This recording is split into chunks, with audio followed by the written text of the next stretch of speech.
exploratoria. A esta hora en Blue, las historias, las primicias, los personajes, los deportes. Inicia la tarde con Meridiano Blue. Dirige Ricardo Ospina. Es la 1:00 p.m. en punto, seguimos acompañándolos, estamos en Meridiano Blue en este viernes 26 de septiembre, me alegra saludarlos a quienes a esta hora se suman a la sintonía en Ditu de Caracol Televisión y en el canal de YouTube de Blue Radio. Muchas noticias en segundos, primicia que tiene que ver con la sin salida del pacto histórico y lo que está pasando este viernes, pero comenzamos en Nueva York. El presidente Gustavo Petro acaba de participar de la manifestación pro-Palestina. Con megáfono en mano, con gafas oscuras, el presidente Petro insistiendo en la creación de un ejército multinacional defensor de los palestinos. Desde la Gran Manzana, Juan Camilo Merlano. Nos encontramos a tan solo unos pasos de la sede de la Asamblea General de las Naciones Unidas, donde ha llegado la manifestación pro-palestina que partió desde Times Square. Y aquí pueden ver a mi espalda al presidente Gustavo Petro, que hace tan solo unos minutos se sumó aquí a esta manifestación. Aquí pueden ver a los manifestantes que están escuchando al presidente en este momento, quien ha dicho varias cosas. Una de ellas es reiterar su propuesta de un ejército internacional para la defensa de Palestina. Dice que este ejército tiene que ser más grande y más fuerte que el de Estados Unidos y que el de Israel, juntos. Y que es momento de hacer o de juzgar más bien a los genocidas, que lo que está pasando en la Franja de Gaza es un crimen contra la humanidad. Ya regreso con usted, Juan Camilo, y con lo que dijo el presidente Gustavo Petro, ahí de fondo, con megáfono en mano en Manhattan, en Nueva York.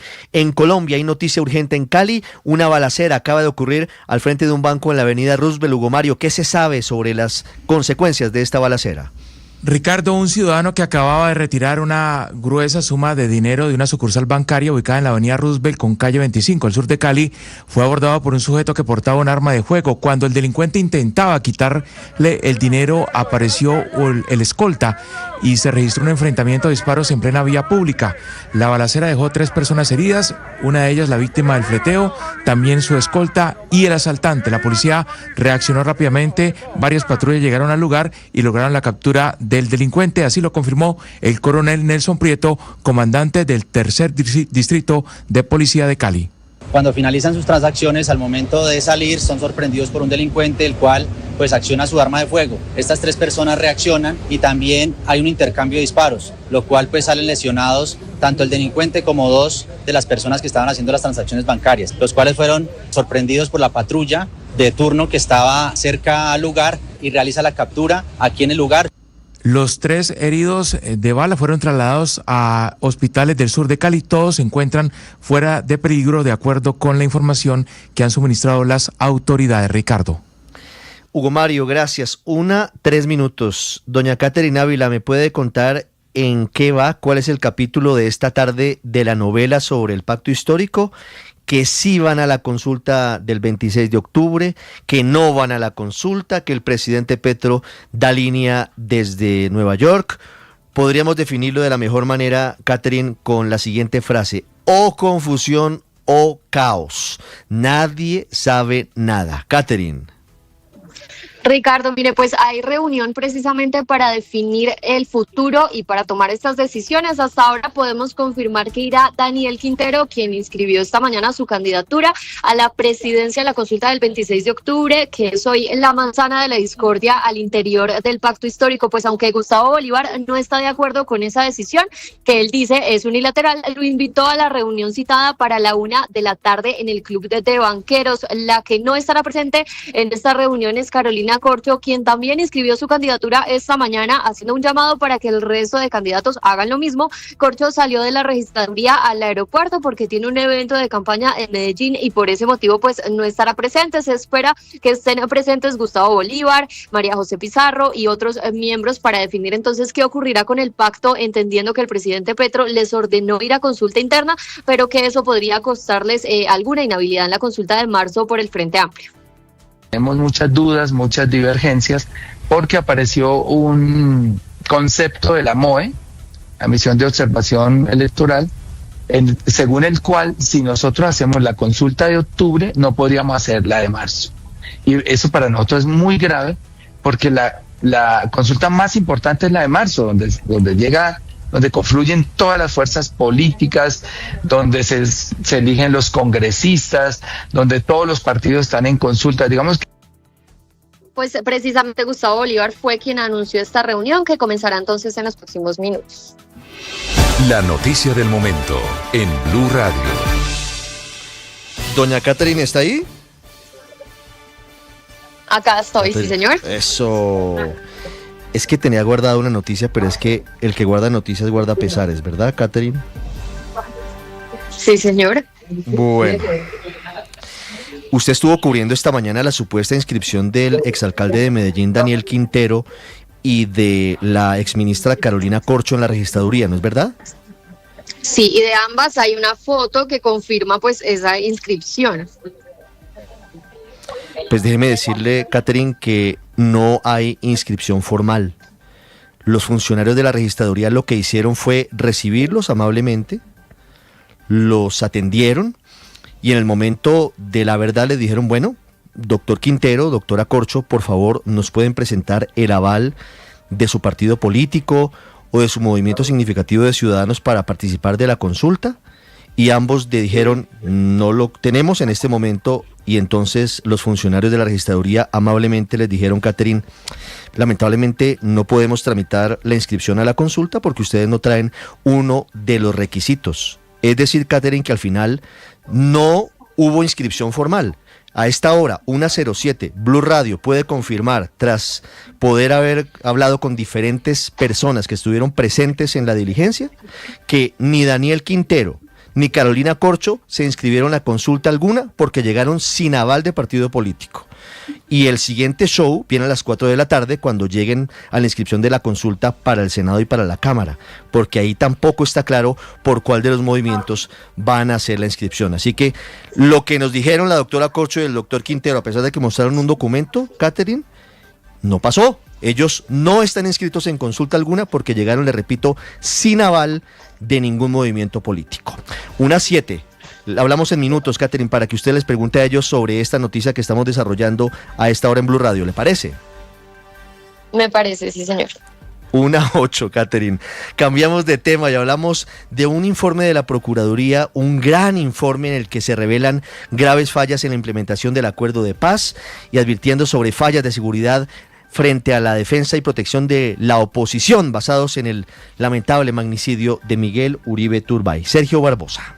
Hola, buenas tardes. La Procuraduría presentó al Congreso de la República el 7º informe de seguimiento al acuerdo de paz y en un extenso documento el Ministerio Público deja entrever las serias falencias y vacíos estructurales en las garantías de seguridad ofrecidas a los partidos y movimientos políticos que se declaran en oposición. Según la Procuraduría, los errores están en la entrega de información fragmentada e incompleta por parte de la Unidad Nacional de Protección y la Fiscalía, sin incluir variables clave como por ejemplo la afiliación política, pertenencia étnica o tipos de medidas adoptadas. Y es que las organizaciones políticas que fueron consultadas reportaron problemas en el acceso y mantenimiento de esquemas de protección, mientras que otras no recibieron medidas pese a las amenazas. Además, se evidenció una débil capacidad de seguimiento institucional, lo que mantiene espacios de vulnerabilidad para los líderes y militantes de oposición. Uno de los hechos más graves reseñados en ese informe fue el magnicidio contra el senador Miguel Uribe Turbay en junio de este año, cuando ya se perfilaba como precandidato presidencial, y la Procuraduría calificó este hecho como de alto impacto al poner en evidencia los riesgos que enfrentan quienes ejercen oposición política en el país.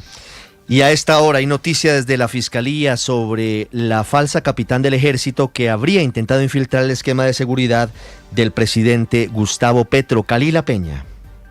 Ricardo, buenas tardes. Lo que conocemos es que se está llevando a cabo la audiencia de medida de aseguramiento, la cual inició ayer y hoy se retoma para que un juez decida imponer esta medida. Y es que los 3 involucrados fueron detenidos en diligencias realizadas de manera conjunta con el Ejército Nacional y la Policía Nacional en un inmueble de la localidad de Puente Aranda, en el Cantón Norte y en el Distrito Militar número 3 del Ejército Nacional aquí en Bogotá. Además, la Fiscalía Penal Nacional Militar abrió investigación por los delitos de abuso de autoridad por acto arbitrario e injusto, así como en el acceso y manejo no autorizado de información de inteligencia sensible. Recordemos que, de acuerdo con la investigación, entre marzo de 2024 y abril de 2025, el mayor Pedro Jiménez, en su calidad de comandante de una unidad del Batallón de Fuerzas Especiales Urbanas, habría permitido el ingreso de la civil Luisa Salgado a las instalaciones militares y al tercer anillo de seguridad de presidencia para la participación en operaciones como allanamientos, polígonos y reuniones de inteligencia. Muy bien, Kalila, 1:10. Hablamos ahora de la novela de horror en la que se convirtió la suerte de 2 colombianos y una venezolana en México. Los 2 colombianos ya aparecieron lamentablemente asesinados, el cantante B. King y Regio Clown. A esta hora se amplía la búsqueda de Angélica Yetzey Torrini, compañera sentimental de B. King, que no estaba con ellos el día de la desaparición. Habló de los 2 músicos, que había publicado en Instagram oraciones pidiendo por que aparecieran sanos y salvos, pero de quien no se conoce absolutamente nada sobre su paradero desde hace 5 días. Ella es de origen venezolano. Isidro Corro, de la Alianza Informativa Latinoamericana, desde territorio mexicano. ¿Qué tal, amigos de la Alianza Informativa Latinoamericana? Aquí en la Ciudad de México hemos estado muy pendientes de este caso que ha conmocionado a México y a Colombia. El crimen de los 2 cantantes colombianos, B. King y Regio Clown, quienes fueron encontrados torturados y descuartizados en un paraje de la carretera México-Cuautla, cercana a la Ciudad de México. ¿Qué ha pasado? Pues ahora se suma a estos 2 crímenes la desaparición de la novia de uno de ellos, la actriz venezolana Angélica Yetzey, quien desapareció en la colonia Santa Cruz, Atoyac, esto en la alcaldía Benito Juárez. Ya se emitió una ficha de búsqueda para encontrar a esta mujer. ¿Qué pasó? El pasado 16 de septiembre, los 2 cantantes colombianos salieron por su propia voluntad, según las autoridades, de un gimnasio en la zona de Polanco para subirse a un auto Mercedes-Benz. Este vehículo fue ubicado en Iztapalapa y posteriormente fue abandonado en una zona del Estado de México. La Fiscalía de Justicia Capitalina investiga el caso con sus homólogos en el Estado de México, y a esto, repito, se suma la desaparición de esta actriz venezolana. Por supuesto, nosotros estamos muy pendientes de esta información. Informó desde la Ciudad de México para la Alianza Informativa Latinoamericana, Isidro Corro. Isidro, gracias. Voy a Cartagena, voy al Congreso de Fasecolda, el gremio de los aseguradores, Marcela, que le está pidiendo al gobierno que cumpla con su promesa de campaña y reduzca el impuesto a la renta para las empresas en Colombia. Eso al final se quedó en promesas. Marcela, buenas tardes. Buenas tardes, Ricardo. Y es que para las aseguradoras, la propuesta de la reforma tributaria de subir el impuesto a la renta para el sector financiero a 50% es básicamente confiscatoria, y hay que tener en cuenta que ya hoy esas empresas pagan un 40%, un nivel que para el presidente de Fasecolda, Gustavo Morales, ya es absurdo y debería ser cambiado. Este fue el llamado que le hizo al gobierno nacional. La fijación de una tasa nominal de renta más razonable y menor que este absurdo 35%, paradoja, fue una promesa de campaña del actual gobierno, y de hecho, recuerden ustedes, de hecho, estuvo incluida en las 2 primeras reformas tributarias que propuso este gobierno. Morales lamentó que no se hubiera tomado en su momento esa propuesta para sacarla adelante, y que hoy en cambio estemos hablando de aumentos a los impuestos a la renta, algo que puede llegar a espantar los inversionistas del sector financiero. 1:14, el próximo 22 de octubre habrá simulacro distrital en Bogotá para evaluar la capacidad de reacción ante una emergencia. Nicolás Rodríguez. Hola, Ricardo, buenas tardes. Sí, señor, el próximo 22 de octubre a las 10:30 de la mañana se dará inicio a este simulacro distrital de preparación del 2025, un ejercicio que básicamente el distrito busca o hace para mirar y medir la capacidad de reacción de Bogotá ante alguna emergencia. Además de esto, podrán participar las familias bogotanas, los colegios, las universidades y las empresas, y obviamente las entidades públicas. Sobre esto cabe aclarar que si las empresas, entidades, colegios o familias van a participar, es necesario que se registren en la página web www.simulacro.idiger.gov.co para tener el registro de cuántas personas van a asistir a ese día. En el 2024, cifras entregadas también por el distrito, participaron más de 22,000 personas y organizaciones, y con esto además se busca una participación mayor. Recordemos que estamos en una época de sismos como lo vivimos esta semana, y lo que quiere además la alcaldía Bogotá es medir Bogotá, cómo se prepara o cómo hace también estos simulacros en la capital. Asimismo, se están planeando algunas estrategias de integración y, por supuesto, algunos simulacros también de atención a los heridos y pacientes graves. Hablamos de las noticias del mundo, hablamos de el avistamiento de drones aparentemente rusos que siguen en varios países europeos, una dura respuesta de Rusia a las advertencias de la OTAN, motivo drones, motivo sobrevuelos, y la nueva alianza nuclear de Irán y Rusia. Si ustedes se fijan, el mundo se debate entre dos situaciones muy tensas: Oriente Medio, Franja de Gaza, genocidio, Israel, Hamas. Pero lo que está pasando con Rusia también preocupa al mundo. César Moreno. Buenas tardes. Sigue la crisis en el cielo de Europa. El espacio aéreo sobre la terminal de Aalborg, esto es en el norte de Dinamarca, tuvo que cerrar tras una segunda alerta de drones en 2 noches y después de que la primera ministra de ese país atribuyera a ataques híbridos incidentes similares ocurridos esta semana. El cierre obligó a un vuelo de KLM procedente de Ámsterdam a dar media vuelta y a la cancelación de un viaje de Scandinavian Airlines desde la capital danesa Copenhague. Los países de la Unión Europea iniciaron hoy sus primeras conversaciones sobre una propuesta de la presidenta de la Comisión Europea, Ursula von der Leyen, para establecer un muro de defensa contra los drones, sobre todo que vienen de Moscú. Los incidentes se producen además tras la incursión de drones rusos en Polonia y Rumania y de aviones de combate de Moscú en el espacio aéreo estonio. Ante esta escalada y todos los dedos señalando a Rusia por el conflicto con Ucrania, el Kremlin consideró peligrosa e irresponsable la idea de derribar aviones rusos en caso de violación del espacio aéreo de países de la OTAN, una posibilidad mencionada esta semana por el presidente norteamericano Donald Trump. El portavoz del Kremlin, Dmitry Peskov.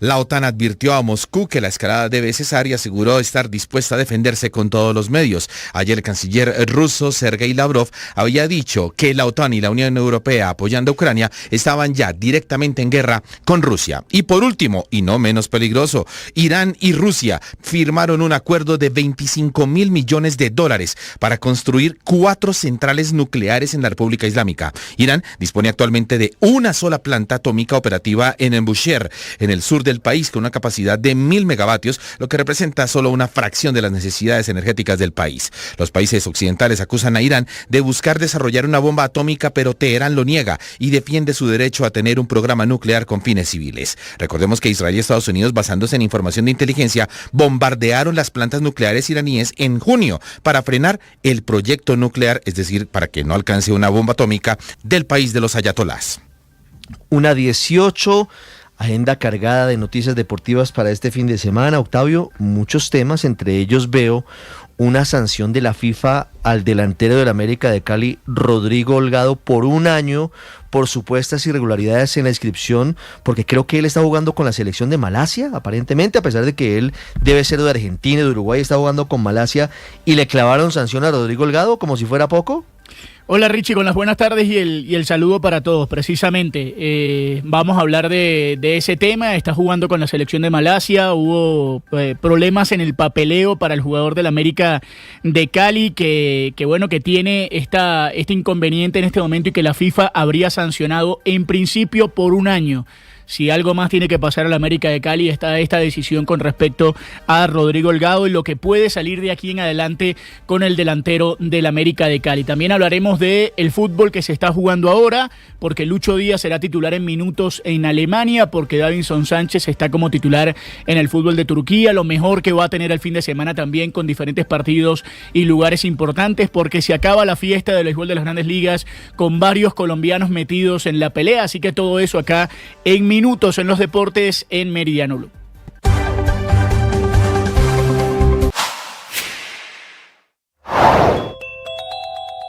FENALCO propone una reforma constitucional y blindar la credibilidad del DANE.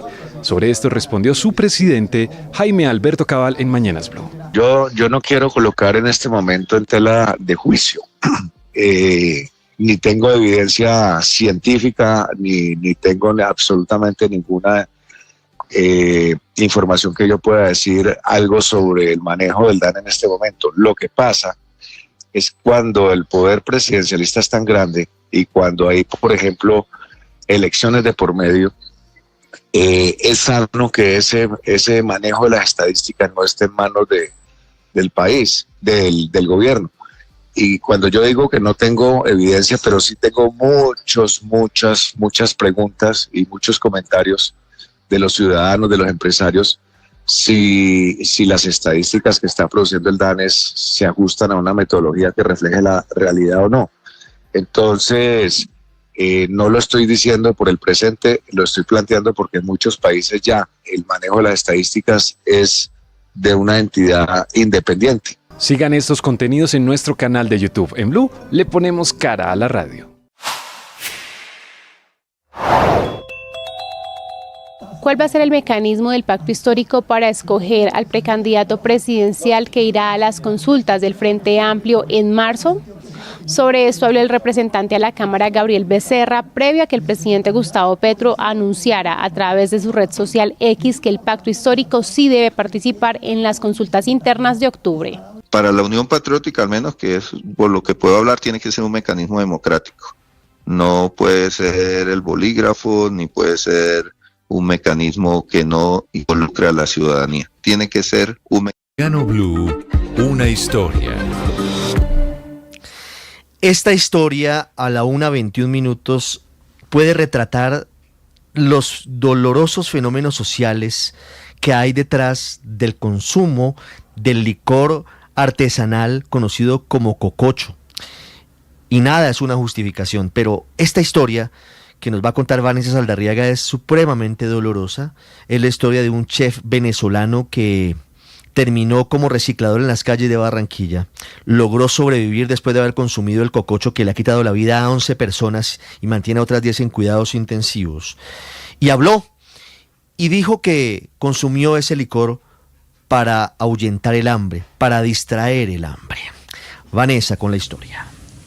Ricardo se llama Óscar Trujillo, tiene 50 años y hace 4 llegó a Barranquilla. En su país natal trabajaba como chef en hoteles e incluso también era instructor porque solía dar clases y preparar a las jóvenes generaciones, pero por los problemas del vecino país terminó migrando a la capital del Atlántico, donde dedica los días a recoger latas y cartones de las calles. Allí ha hecho muchos amigos Óscar y entre esos estuvo Nicolás Manuel Medrano, uno de los hombres que murió por la tragedia que sacude a Barranquilla tras la intoxicación masiva por consumo de metanol y que hasta el momento deja 11 fallecidos y por lo menos a otras 17 personas más afectadas. Pues resulta que ese día Óscar, el pasado martes para ser precisos, estaba trabajando en las calles recogiendo desechos y tenía mucha hambre. Aseguró que no tenía dinero ese día para comprar alimentos y cuando se encontró con Nicolás y con otros amigos más, le ofrecieron tomar cococho, esa bebida que preparan con alcohol industrial y con un poco de agua y que suele tener efectos embriagantes en el cuerpo, pero que es letal, es muy nocivo. Como no la conocía, aceptó y tomó un poco y fue uno de los que terminó en urgencias muy grave de salud en el hospital Barranquilla. Esto nos contó. Un amigo, yo no soy bebedor, yo no bebo, sino que un amigo estaba bebiendo y me dijo que le regalaron un cigarro y yo le regalé el cigarro. Yo cargaba un hambrero y me dijo, oh, toma, échate un traguito ahí. Yo no bebo, sino que dame acá, para no despreciarte y para ver si se me quita el hambre, porque cargaba un hambrero, pero de elefante. Señaló que no sabía por qué se estaba sintiendo tan mal, que tenía vómitos, sentía escalofríos en su cuerpo y finalmente decidió irse hasta el hospital Barranquilla cuando escuchó que aquellos que le habían ofrecido el trago habían muerto por una intoxicación. Con mareo, temble, dolor de barriga, dolor de hueso, de todos los malestares que puede tener un cuerpo humano. Llegando aquí, bueno, gracias a Dios me pusieron suerito y me han alimentado y bueno, aquí estoy, me han hecho todos los exámenes que se requiere y bueno. Aquí. Óscar nos atendió mientras estaba sentado en la zona de hospitalización del Hospital General de Barranquilla, porque es uno de los que está esperando en cualquier momento el alta médica para volver nuevamente a las calles, que es el sitio en el que en estos momentos vive. Sin embargo, asegura que nunca más piensa probar este cococho, esta bebida que es un licor adulterado y que puede ser mortal para la salud. Por lo pronto, 10 personas continúan en la unidad de cuidados intensivos de la red hospitalaria de Barranquilla, 3 de estos en condición crítica, Ricardo. 24, cambiamos de tema, Vanessa, y hablamos de la historia de la delicada situación de seguridad en el campus de la Universidad Nacional en Bogotá, en la muy famosa y legendaria ciudad universitaria. La cosa está pasando de castaño a oscuro. Veníamos comentándoles sobre las fotos con las pintas, los grafitis de las disidencias de las FARC en los baños, en los pasillos, la presencia de personas que aparentemente son delincuentes adentro de la universidad, y la denuncia que hace el cuerpo de vigilancia. Tiene dos cuerpos de vigilancia. Uno de ellos denuncia la inacción de la rectoría de Leopoldo Múnera para controlar el ingreso y salida de personas y de objetos a la ciudad universitaria. Nicolás Rodríguez, usted recorrió la Universidad Nacional. Ricardo, sí señor, buenas tardes. Estuvimos en la universidad esta mañana y nos dimos cuenta de esas imágenes tenebrosas, pues la denuncia llega desde los pasillos y en imágenes se puede observar que las paredes de los baños y de algunos salones de la Facultad de Derecho de la Universidad Nacional quedaron marcadas con mensajes como estos: FARC EP, bloque Jorge Briceño, Gentil Duarte FARC, bloque Oriental, y una frase que dice además por la Nueva Colombia, entre frases además que tienen muchas groserías. Por esto mismo, Ricardo, los profesores de la universidad afirman que es una situación preocupante, ya que pues esto se registró en la tarde de ayer jueves 25 de septiembre después de una manifestación interna que estaba programado en el campus. En un mensaje, además, los profesores, por parte de Diego Torres, quien es el representante de estos mismos ante la rectoría, escribió lo siguiente: la situación de la UNAL de la sede de Bogotá es cada vez más crítica. Es necesario un pronunciamiento firme de las autoridades universitarias en cabeza del rector Leopoldo Múnera. Hay miedo en la comunidad académica y un silencio que da pie a malas interpretaciones. Estamos cansados de vivir con miedo, Ricardo, y nosotros justamente después de salir de la universidad le hicimos llegar también estas fotos y la denuncia a la vicerrectoría. Sin embargo, en un mensaje muy concreto dice que por ahora no tienen una comunicación exacta de lo que está sucediendo y que una vez la tengan nos harían llegar las declaraciones de la vicerrectora. Cabe recordar, Ricardo, como usted lo mencionaba, que el cuerpo de seguridad esta semana denunció que no hay garantías para trabajar y tampoco para restringir el acceso a las personas que no hacen parte de la universidad, y por esto mismo la universidad destacó que las personas que hacen esto son extranjeras o extrañas a la U. Esta es información exclusiva de Blue Radio. 1:27. Nicolás está todavía por ahí, sí. Póngase los audífonos, don Nico. ¿Está Nico? Sí. Ricardo, sí señor. Personas extrañas a la universidad, no extranjeros, sino personas extrañas. Sí, señor, correcto. O sea, no son estudiantes. No son estudiantes, Ricardo, lo que dice el cuerpo de seguridad, sí, y además lo que dice la misma vicerrectoría en el comunicado. Cabe recordar, Ricardo, que además también al inicio de esta semana hubo una sonada en la que quemaron 2 motos del equipo de seguridad. Así es. Sí, señor, solamente era para hacer esa precisión. Gracias. 1:27. Mucha atención porque revelamos a esta hora un contrato que firmó URRA, la que ha estado en diferentes controversias, que es de propiedad del gobierno, la hidroeléctrica de URRA, que venderá la energía de la planta de su nueva adquisición solar a una comercializadora que está en la lista de empresas que presuntamente habrían recibido millonarios contratos a dedo.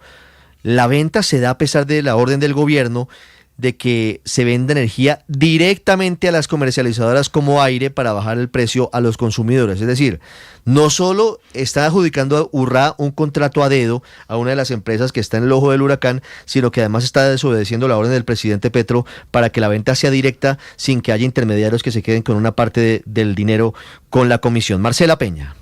Ricardo, estamos hablando de Sprott, una de las comercializadoras que apareció en la lista que el exministro de Hacienda, que en su momento todavía era ministro, Ricardo Bonilla, le entregó al presidente Gustavo Petro, denunciando la entrega de contratos a dedo en URRA. URRA es propiedad del gobierno nacional, el accionista de URRA es el Ministerio de Hacienda.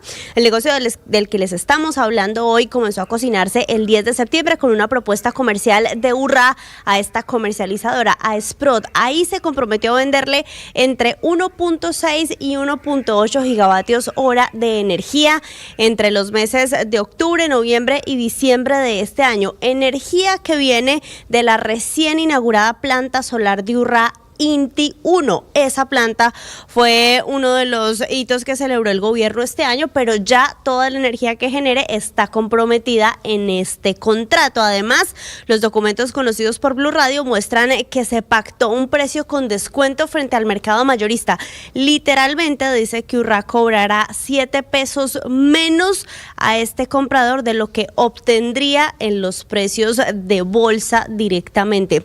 Sprott, con sede en Medellín, es propiedad de Futuro Más SAS, que obtuvo más de 4.000 millones de pesos en utilidades el año pasado, y el otro accionista es Cruz Ingeniería, una microempresa que el año pasado ni siquiera registró utilidades en los reportes de Cámara de Comercio. La decisión de este contrato se da además en un contexto en el que el gobierno ha exigido la contratación directa para empresas como Aire, que están en crisis financiera y necesitan bajar además tarifas para sus usuarios. El gobierno ha querido además ponerle límite a esta clase de comercializadoras y el gobierno estudia la creación de un mercado de contratos anónimo y estandarizado que permita que se firmen contratos directamente sin necesidad de acudir a intermediarios. Los detalles están en bluradio.com.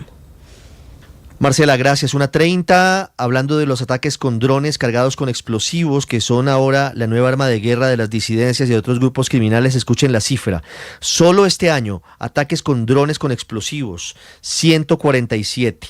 En promedio, desde abril del año pasado, un atentado cada día y medio con drones. El Cauca es el epicentro de esa peligrosa modalidad criminal. Más de 200 víctimas entre civiles, militares y policías ha dejado esta terrible actuación de las disidencias. Felipe García. Según un informe del Ejército, entre el 26 de abril de 2024, fecha del primer ataque registrado en Argelia, Cauca, y el 31 de agosto de 2025, se han contabilizado 313 acciones terroristas de ataques con drones en diferentes regiones del país, sin contar con los que se han registrado en septiembre. De estas, 47 han sido contra la policía y 11 contra la Armada. El resto han sido contra las tropas del Ejército. Los grupos armados ilegales siguen adaptando drones comerciales para arrojar cargas explosivas, que en ese periodo suman cerca de 713 granadas lanzadas contra instalaciones militares, puestos de policía y patrullas en terreno. Los ataques han dejado hasta ahora un saldo de 215 afectados, 2 civiles asesinados y 35 heridos, 12 militares del ejército asesinados y 139 heridos. De la Armada se ha registrado un muerto y 4 heridos y de policías 21 heridos. Las cifras muestran que el ejército es la institución más golpeada por esta modalidad, mientras que los ataques contra la policía se han concentrado en puestos fijos y estaciones. Pero ¿cuáles son las regiones más afectadas por estos ataques? El suroccidente del país, especialmente el departamento del Cauca, ha sido el epicentro de esta amenaza criminal. Allí delinquen las disidencias como la columna Carlos Patiño y la estructura Jaime Martínez, responsables de varios de los hechos más graves. Por divisiones militares, la 4ª división, que cubre Meta, Guaviare y Baupés, y la 6ª división, que cubre Putumayo y Caquetá, también reportan un número considerable de casos, pero es la 3ª división, con jurisdicción en Cauca y Nariño, la que encabeza las estadísticas con 209 ataques, es decir, 2 de cada 3 atentados en todo el país. En promedio, desde abril de 2024, en Colombia se registra un ataque con drones cada día y medio. La estadística muestra que durante 2024 ocurrieron 104 ataques, pero la situación se disparó este año cuando los eventos casi se duplicaron y llegaron a 147 en lo corrido del año. 1:33, antes de la pausa, Catherine Ávila, se mueve la política. Nueva reunión del expresidente Álvaro Uribe. ¿Con quién? ¿Qué dicen las redes sociales hasta ahora?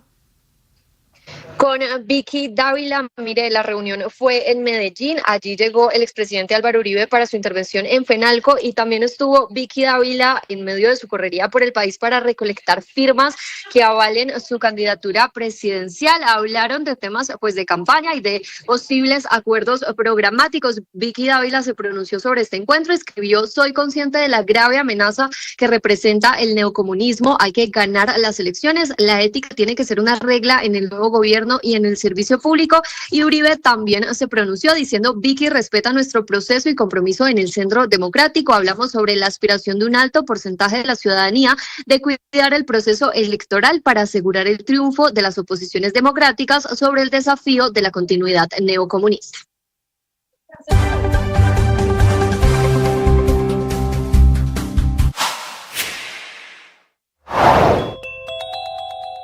¿Cuál va a ser el mecanismo del pacto histórico para escoger al precandidato presidencial que irá a las consultas del Frente Amplio en marzo?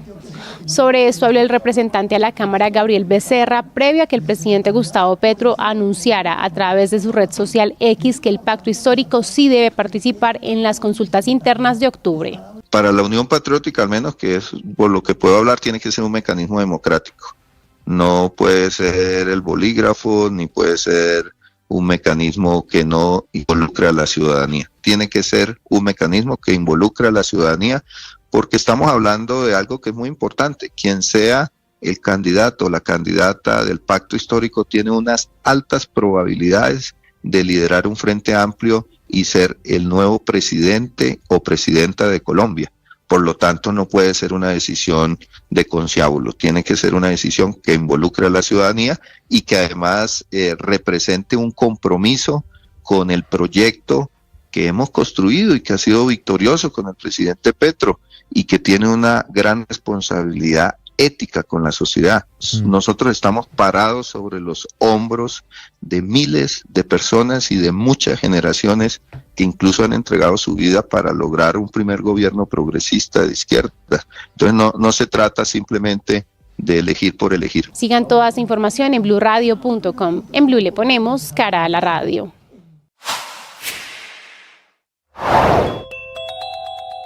Jaime Alberto Cabal, presidente de FENALCO, habla de la intervención de este jueves en la conmemoración número 80 de la Fundación de FENALCO, planteando ideas sobre el presidencialismo en Colombia. Bueno, sí, muchas gracias. Yo creo que, nosotros hicimos una gran investigación, encuesta, como se quiera llamar, con los afiliados de FENALCO en 25 ciudades del país, con los directivos, con los empresarios, sobre el país que queremos. Y ese país que queremos, pues la idea es hacer una agenda por el futuro de Colombia para entregársela, como se le ofrecimos ayer a los candidatos y precandidatos presidenciales, para enriquecer un poco también el debate. Los candidatos no siempre tienen que ser escuchados, sino también escuchar a la ciudadanía, a la gente, y en este caso a los empresarios.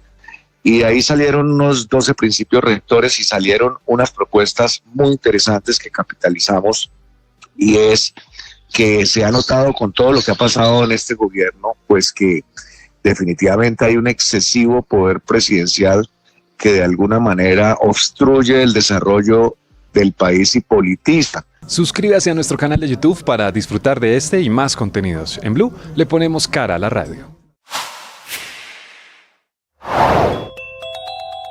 El presidente Petro hoy termina su agenda en la Asamblea General de Naciones Unidas en Nueva York con una nueva respuesta de la Casa Blanca a su discurso contra el presidente Trump, a las críticas contra Naciones Unidas y hablando como eje fundamental de la guerra en la Franja de Gaza. Un portavoz de la Casa Blanca, un funcionario de alto nivel, calificó como triste el discurso del presidente Petro y aseguró que todas las acciones de Estados Unidos con Colombia las han hecho tratando de diferenciar que por un lado va el presidente Petro y su discurso y por otro lado va el pueblo colombiano, el sector privado y las instituciones.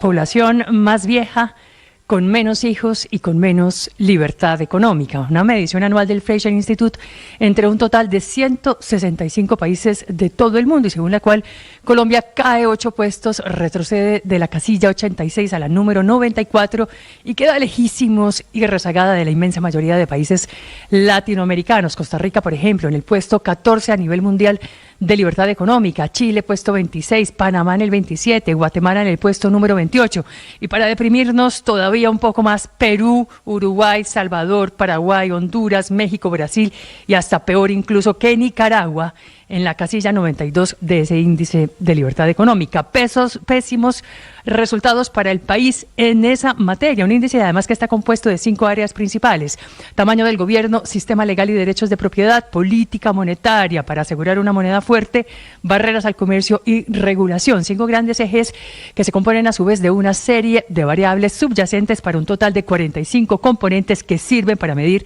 el grado de libertad económica de un país. Una materia en la que Colombia queda con un puntaje de 6 sobre 10 y retrocede como cangrejo.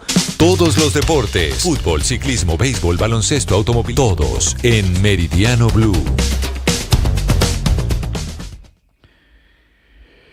Y empezamos hablando de fútbol y lo que contaba Ricardo Ospina en el arranque del noticiero, que tiene que ver con la decisión de la FIFA de suspender provisionalmente al jugador del América de Cali, Rodrigo Holgado, por un año, por los próximos 12 meses, por cometer infracciones relacionadas con sus documentos de nacionalización. Recuerden que él es nacido en Argentina, pero juega para la selección de Malasia. Ha jugado 2 partidos, en principio fue suspendido, y digo de manera provisional, porque a partir de hoy tienen 10 días él y sus compañeros para apelar esta situación y ver qué corresponde.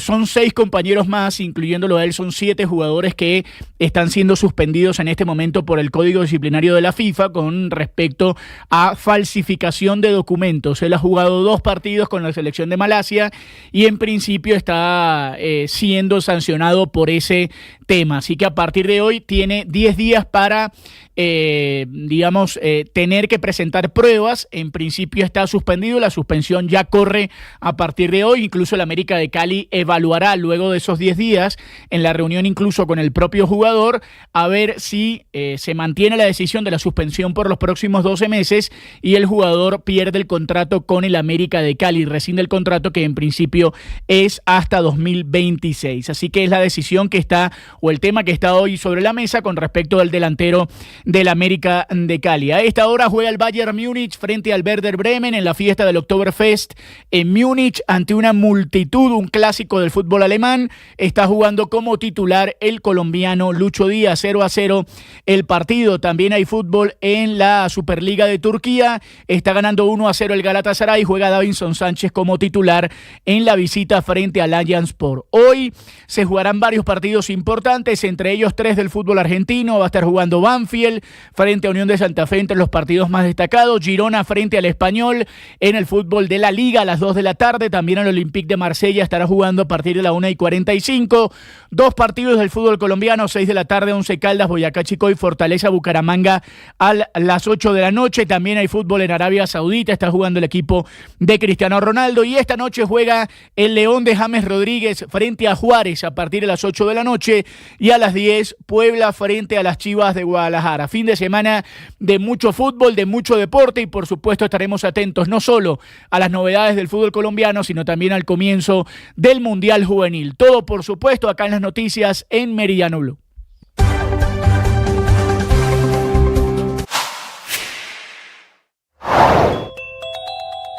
La Cámara de Comercio Colomboamericana espera que los nuevos aranceles tengan un impacto mínimo en Colombia. Toda la información aquí en Blue Radio. El anuncio de aranceles de 100% a medicamentos de marca, 50% a gabinetes de cocina, 30% a muebles tapizados y 25% a camiones pesados desde el 1 de octubre crea una nueva incertidumbre comercial. Sin embargo, Colombia no sale mal parada en este arancel. Es la advertencia que está haciendo hoy María Claudia Lacutir, presidenta de la Cámara de Comercio Colomboamericana. La exposición directa de Colombia a estas partidas con aranceles es menor al 1%. Por tanto, el impacto de la medida sería acotado, marginal. Sin embargo, se necesita acción como por ejemplo gestionar exclusiones específicas, ajustar las cadenas de suministro y mantener un canal diplomático permanente para evitar efectos colaterales. Además, por supuesto, de convertir la coyuntura en una oportunidad. Acuérdense que desde que comenzó la política de aranceles del gobierno Trump, los productos colombianos, una parte de ellos, está pagando 10% de arancel para ingresar al mercado de Estados Unidos. Ese 10% es la tarifa mínima que están pagando hoy todos los países del mundo. Suscríbase en nuestro canal de YouTube y siga toda la información en bluradio.com. En Blue le ponemos cara a la radio. El otro que se echó para atrás como el cangrejo fue la presidencia de la República, que retiró en las últimas horas la hoja de vida de Juliana Guerrero de la página de aspirantes a un cargo en la presidencia de la República. Cada vez parece ser menos posible que la joven cesarense asuma como viceministra de la Igualdad, porque esta es la consecuencia después de que la Universidad San José decidiera y anunciara retirarle el título de contadora pública que obtuvo sin presentar las pruebas saber, a pesar de que es un requisito para todos los colombianos. De momento, la jugada ha cobrado la anulación del título, por lo menos el anuncio, y hace 4 días la cabeza de Carlos Gutiérrez, que era el secretario general de la Universidad San José, por las irregularidades internas que llevaron a entregarle el cartón a Mundo en Meridiano Blue. Una sesión histórica en la Asamblea de Naciones Unidas en Nueva York, la de hoy. Habló el primer ministro de Israel, Benjamín Netanyahu. Afuera, protestas en las que participa hasta ahora el presidente de Colombia, Gustavo Petro, pidiéndoles a los soldados de Estados Unidos desobedecer las órdenes de Donald Trump. Y además de eso, gran controversia en el hemiciclo de Naciones Unidas. Cuando llegó Netanyahu, las delegaciones de muchos países se retiraron. Juan Camilo Merlano.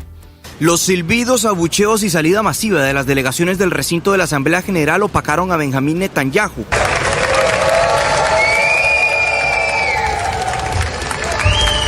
Una de las delegaciones que salió fue la colombiana, encabezada por la vicepresidenta Francia Márquez, con su puño levantado en señal de resistencia. Netanyahu, quien llevaba un código QR sobre su traje que compartía un video de los hechos terroristas de Hamás del 7 de octubre, inició su discurso mostrando un mapa titulado La Maldición, con Irán, Irak, Siria y el territorio de los hutíes en Yemen coloreados de rojo, haciendo referencia a un eje del terror. Dijo que estaba ahí para desmontar todas las mentiras en contra de Israel, como la acusación de genocidio y de hambruna. Israel is accused of deliberately starving the people of Gaza, when Israel is deliberately feeding the people of Gaza. Since the beginning of the war, Israel has let into Gaza more than 2 million tons of food and aid. That's 1 ton of aid for every man, woman, and child in Gaza. Nearly 3,000 calories per person per day. Se acusa a Israel de matar de hambre deliberadamente a la población de Gaza, cuando Israel lo que hace es que alimenta deliberadamente a la población de Gaza. Si hay habitantes de Gaza que no tienen suficiente comida es porque Hamás la roba para financiar su maquinaria de guerra, aseguraba el primer ministro de Israel. Mientras que pronunciaba su discurso en Nueva York, el gobierno de Israel desplegaba en la frontera con Gaza parlantes gigantes para que los palestinos escucharan hablar al primer ministro, quien además arremetió contra los países que han reconocido un Estado palestino. Al mismo tiempo, en las calles de Nueva York habían manifestaciones masivas en contra del primer ministro de Israel, pidiendo su arresto. Y también el presidente Trump habló nuevamente ante los medios de comunicación y repitió una versión que ya había dado el día de ayer, tras una reunión con el presidente de Turquía, Recep Tayyip Erdogan.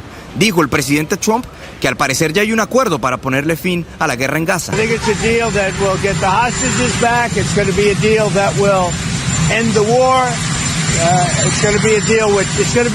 En Nueva York, Juan Camilo Merlano, Blue Radio. Juan Camilo, gracias. Y en rechazo al genocidio en Gaza, la delegación diplomática de Colombia abandonó la Asamblea de la ONU cuando comenzó a hablar el primer ministro de Israel, Benjamín Netanyahu. El presidente Petro además está participando en las protestas callejeras pro-Palestina. Caterina Vela. Marcela, hay que decir que el presidente Gustavo Petro tenía previsto en su agenda asistir a la marcha Arrest Netanyahu en el Times Square de Nueva York, pero el mandatario no llegó. La agenda se retrasó primero y pues sostuvo reuniones bilaterales. Sin embargo, el mandatario aprovechó esas protestas al lado de las Naciones Unidas por la causa palestina y se sumó para dar una especie de discurso en el que el presidente pidió al ejército de Estados Unidos no apuntar contra la humanidad y les pidió desobedecer la orden del presidente Donald Trump. Las naciones del mundo entonces aportarán hombres y mujeres entrenados y armados para configurar ese gran ejército.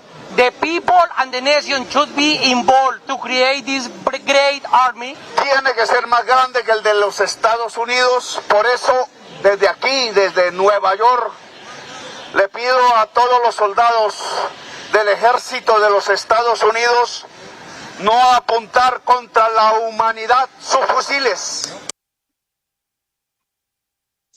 El mandatario llegó junto a Roger Waters de Pink Floyd e insistió también en esa fuerza especial de paz para salvar a Palestina.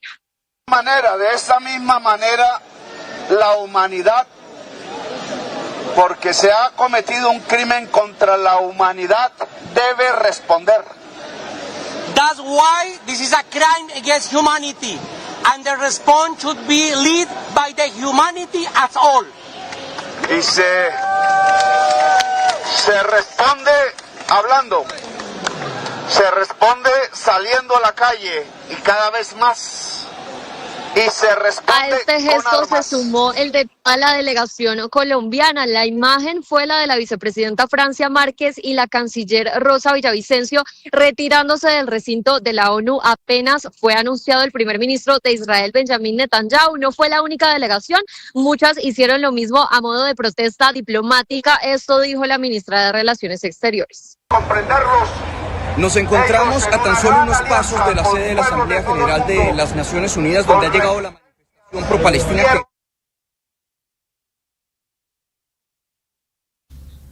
Catherine, gracias. Escuchemos lo que acaba de decir el presidente Petro en este encuentro en las calles de Nueva York, un poco más detallado, y ya les cuento qué acaba de decir adicionalmente.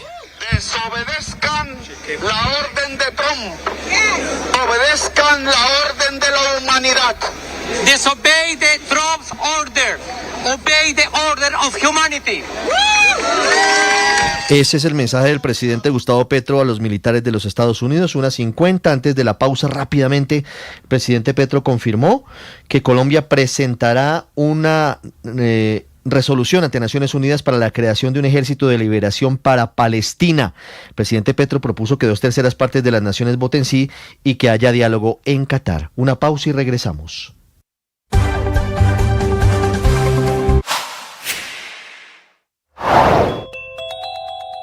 En el Caribe colombiano hay alerta naranja por las intensas lluvias. Aquí en Blue Radio toda la información. En aguas del Mar Caribe avanza con dirección al norte la onda tropical número 38 de la temporada, la cual mantiene un 80% de probabilidades de convertirse en ciclón en las próximas 48 horas. Y si bien no tendrá incidencia en el territorio colombiano, tal vez podría generar algunos efectos indirectos en la costa norte de nuestro país, como lluvias moderadas o fuertes desde este viernes, por lo que el IDEAN elevó alerta naranja para los departamentos de Sucre, Córdoba, Bolívar, Atlántico y Magdalena, así como alerta amarilla para La Guajira. El pronóstico lo entrega Paola Bulla, meteoróloga del IDEAM. Para la región Caribe, este fin de semana se esperan lluvias de variada intensidad debido a la presencia de la vaguada que está en esa zona. También hay un tránsito de una onda. Mientras tanto, en Sucre van 650 familias damnificadas por un reciente vendaval y el censo aún no termina. A esto se suma la muerte de decenas de aves por la caída de más de 100 árboles. No olvide suscribirse en nuestro canal de YouTube para más información.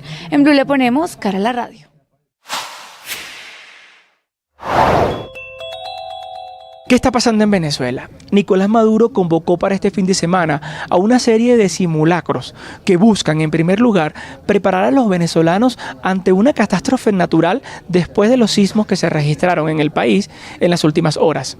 En segundo lugar, busca preparar a los venezolanos ante un eventual conflicto armado, tomando en cuenta que Estados Unidos mantiene su despliegue militar en el Mar Caribe para luchar contra el narcotráfico.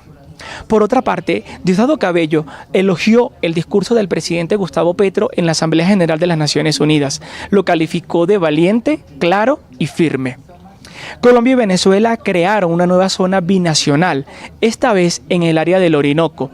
Con ella buscan crear acciones en conjunto en áreas como la salud, la educación, la cultura, el turismo y el deporte. Para más información, suscríbase a nuestro canal de YouTube. En Blue le ponemos cara a la radio. 1:52, la JEP acaba de confirmar que ya son 7 cuerpos de víctimas de desaparición forzada que han sido recuperados de la zona de La Escombrera en la Comuna 13 de Medellín. Noticia importante que estaremos desarrollando la tarde de hoy. Y también hay noticia hasta ahora que tiene que ver con medicamentos. Jessica Gutiérrez. El Instituto Nacional de Vigilancia de Medicamentos y Alimentos, INVIMA, anunció la prórroga por 6 meses del plan de contingencia que desde marzo de este año ha permitido agilizar los trámites relacionados con registros sanitarios de medicamentos. La medida formalizada busca garantizar la continuidad de la gestión regulatoria y evitar riesgos de desabastecimiento de medicamentos en el país. Y es que de acuerdo con la entidad, el plan de contingencia mantendrá activos mecanismos como la mesa técnica, la comunicación electrónica con los fabricantes, la verificación en en línea de documentos internacionales y el seguimiento administrativo a los procesos. El propósito central es asegurar la disponibilidad de medicamentos esenciales y poder responder a la alta demanda de solicitudes que ingresan diariamente al sistema.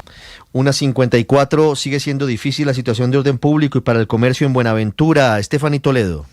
Ricardo, el comercio de Buenaventura se ha visto obligado a adaptarse a las condiciones de inseguridad que actualmente se vive en el distrito como consecuencia de esta guerra entre chotas y espartanos. La comunidad de la ciudad debe salir a las 5 de la tarde de sus lugares de trabajo para poder llegar a sus casas antes del anochecer. Ya son más de 200 negocios en Buenaventura los que han cerrado este año debido a este incremento de la violencia, siendo el sector nocturno el más afectado, Ricardo. Llegó Travel Week del 25.